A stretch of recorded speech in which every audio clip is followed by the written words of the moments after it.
I am the head medical nurse in a large first opinion hospital. I don't do any like referral work or anything like that. It's just normally what you'd see in general practice. So one of the things we're just going to start by looking at difference between nursing care plans and nursing care bundles is the current terminology used. Obviously, from our student nurses' point of view, from looking at elements of the practice standards scheme, you know, all these sort of different things, do need to have nursing care plans in place. How you translate these across to your hospitalisation sheets is completely and utterly up to you. But you do need to, are you all on the practice standards scheme? Yeah, I think most of you are going to be. You have to show what nursing care plan model you use, how you actually look at that case, and how you fit it into that very formulaic sort of model, and then how you adapt it to that individual. So there are the three main ones that we tend to use. So ORMS, the Orpett-Jeffrey ability model, which tends, my student nurses call it the OJAM one, because it just fits nicely, doesn't it? And then the 12 activities of living model, most, again, they either call it RLT or ROPA.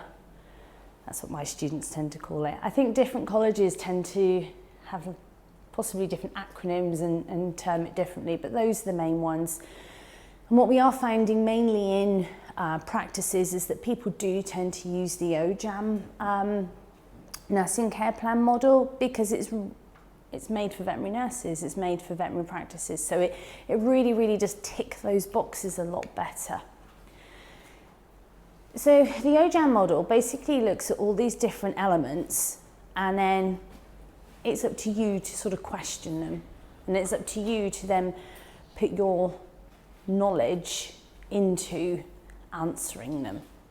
And this is where nursing care plan models, they're good because they actually ask the question, because you'll find you'll have some nurses that know the answer but they forget to ask the question in the first place.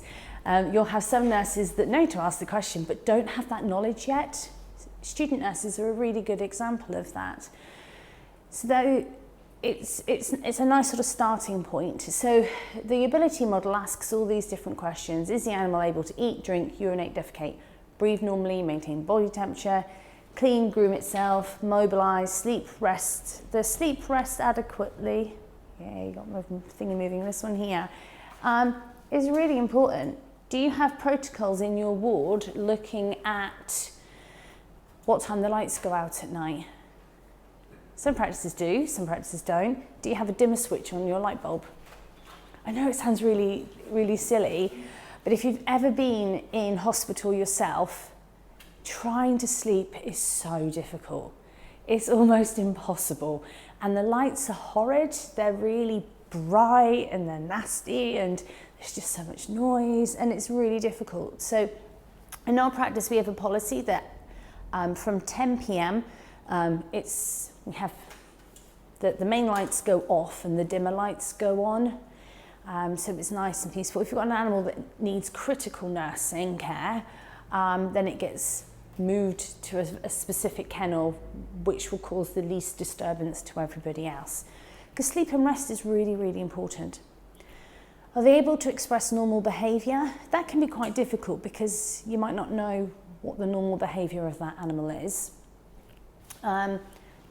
Obviously, we need to know differences between different species. So the obvious one, dogs, cats, rabbits. You know, what is the normal behaviour of a cat? What's the normal behaviour of a rabbit? But when we start looking at what's the normal behaviour of a leopard gecko, I know something, I'm going to struggle. So that's a bit, you know, a little bit more in depth. Obviously, the care of the patient, you know, what we want to do as nurses to tick the boxes, there we go, for all of these, is going to be really dependent on what your vet wants you to do, what the client wants you or is financially able for you to do as well.